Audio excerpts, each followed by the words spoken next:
Welcome to Learning Unit number 7.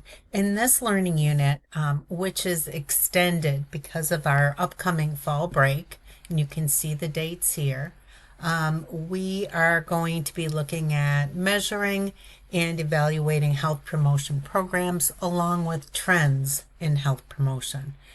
So when we click on to Learning Unit number 7, the first thing you're going to see, you already saw in an announcement, and that's about the nursing club on October 6th at Mercyhurst. This is the first time that this group, this sanctioned club at Mercyhurst, will be meeting. So I hope many of you can get there, but you can click on to see the time and place.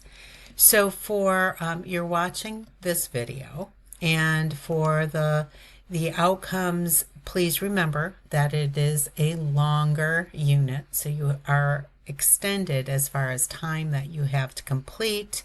We're going to look at the reasons for evaluating programs, and you're going to, through your group work on your collaborative document, decide on SMART objectives, and you'll learn more about SMART objectives in this learning unit for your group's health promotion program.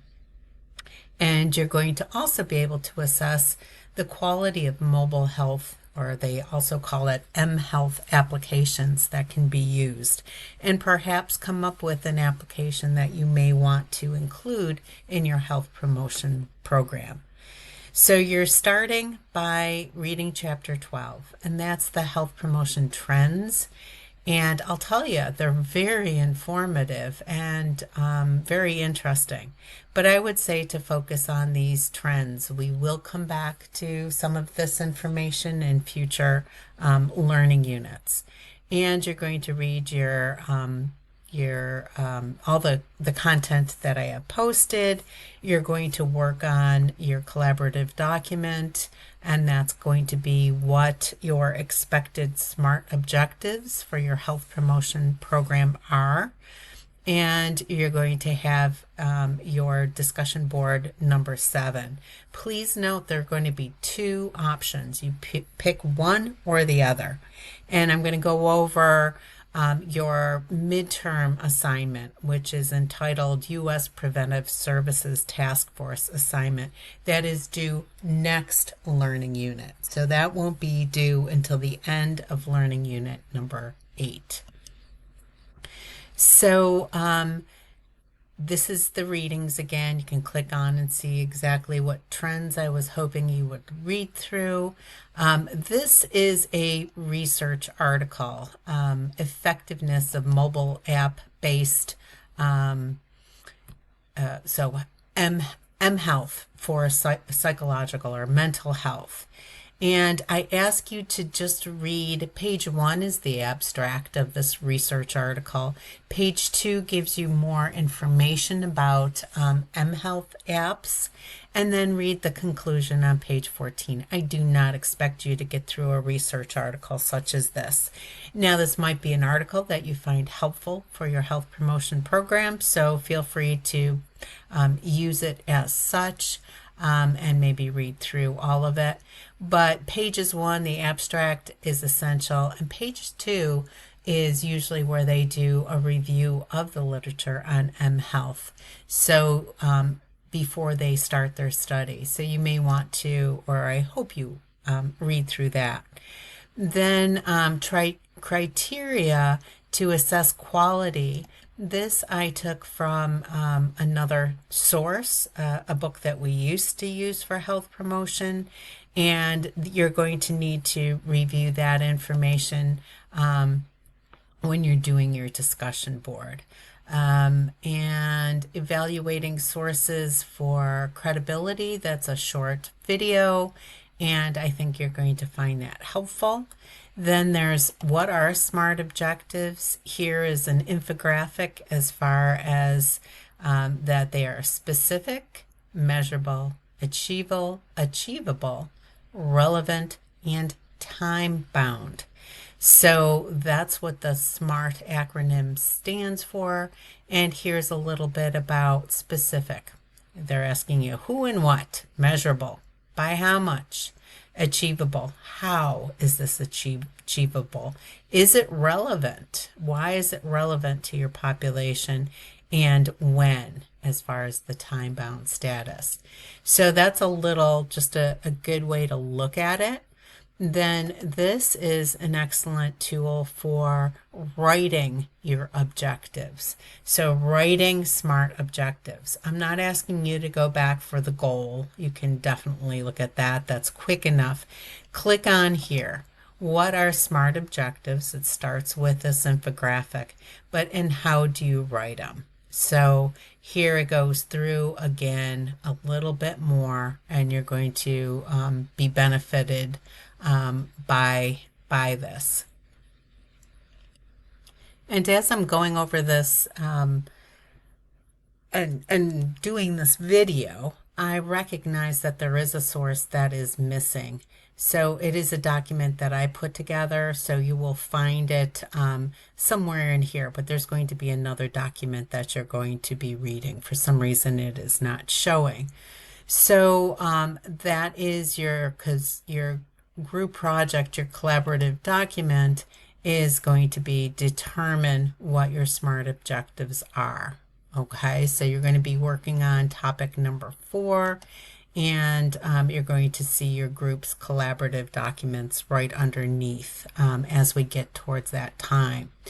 Now, here is where it gets a little, there's some options for you. So let me see if I can make this a little bit bigger. There's 2 options for the discussion board post.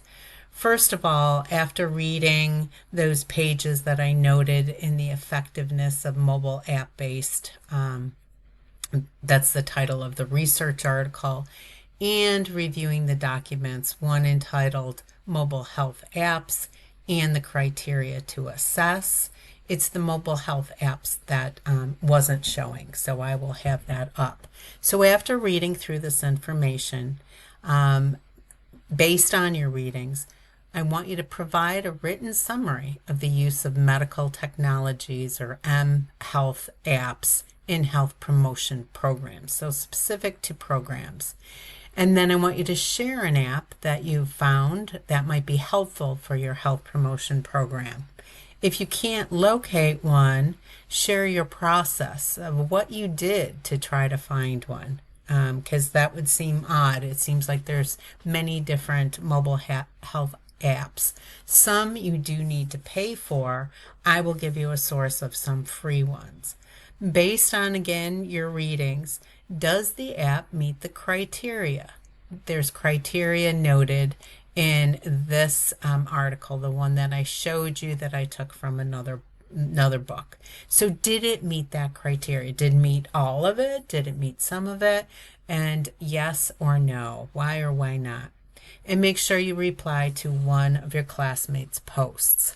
I do recommend that it's a post by a fellow group member, but if those aren't up and available to you, then by all means respond to a classmate.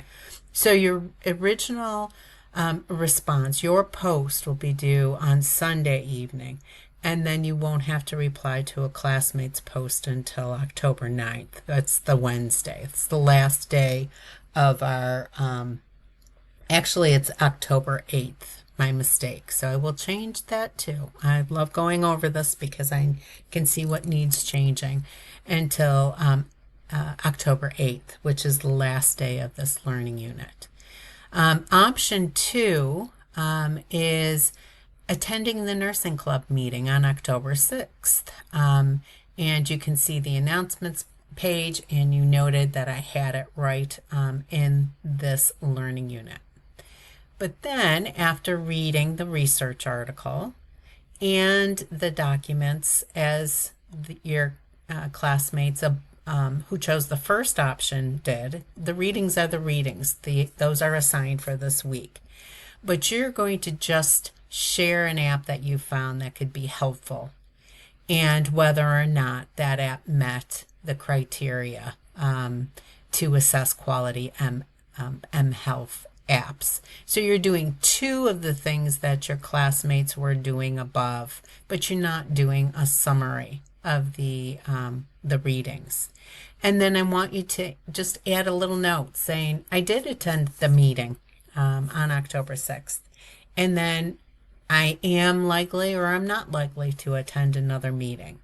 So you can, and your initial post is going to be due on the 7th, but no reply is required. So option 1 does have a reply, and I will correct these dates. Option number 2, there is no reply, but you're attended a nursing club meeting. So I hope that makes sense, and I'll fix those dates for you. And then your collaborative document number 4 is going to be due. And let me just go over the midterm assignment. I call it a midterm assignment. It is the U.S. Preventive Services Task Force assignment that is due in week 8. So just to have it so that I've had a chance to go over this with you. It's pretty self-explanatory, but you're going to go to the U.S. Preventive Services Task Force, USPSTF recommendations. Now, this is a task force that may not be in existence in the near future, but I still want you to go through this and see all of what this task force does for public health. So the purpose is to educate you on a tool that is used all the time by healthcare professionals. And this tool is called the Prevention Task Force Application. And it's used to improve the health of people nationwide by making evidence-based recommendations about preventive services. So what are clinical preventive services? These are screenings, counseling services, and preventive medications. So you're going to write a 2 to 3 page paper. You're going to do this yourself because I want everybody to go through it. And you're going to, as noted before, this is the grading rubric along with the instructions. You're going to start by clicking on here, and you're going to, step 1, summarize that article. This is an article, and that's entitled, What's Behind Rising Colorectal Cancer Rates in Young Adults? Number 2, you're going to summarize what is the difference between A, B, C, and D grades of evidence according to the USPSTF. And you're going to click in here to note what those are. You're going to learn about them by clicking on that link, and then you're going to summarize. Step 3 is clicking on this link and downloading this application. You need to download the app either on your computer or phone. They give you all different options. So you're going to scroll to the bottom of this link and download that app. It's free. And step 4 is while you're on the app, I want you to summarize what is the recommendation for colorectal cancer screening in adults. Include the differences in based on age.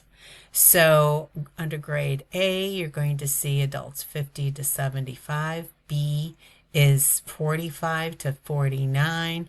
And C is the age group 76 for 85. So what I'm telling you is there are differences in the recommendations based on age. But in the past couple of years, they have included this age group 45 to 49 that previously was not included.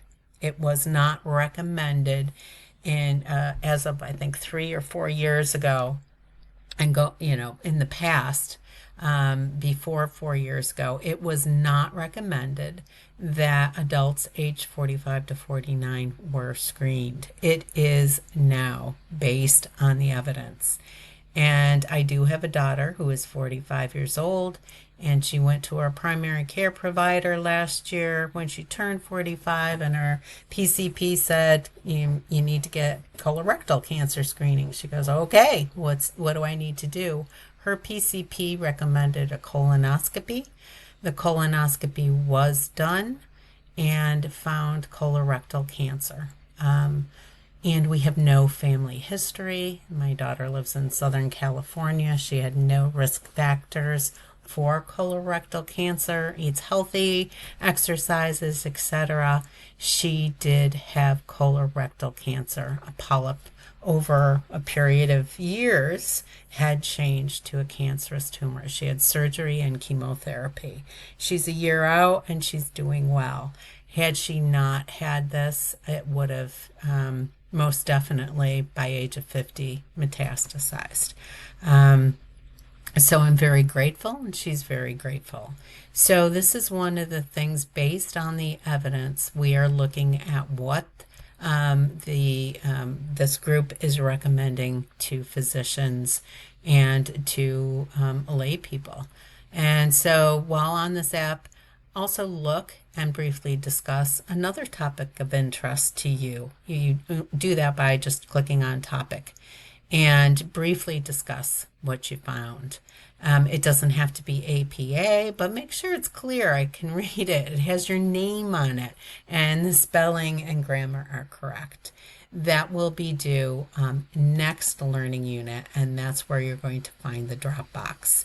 So once you complete learning unit number 7, have a wonderful fall break, and I'll see you back after the break.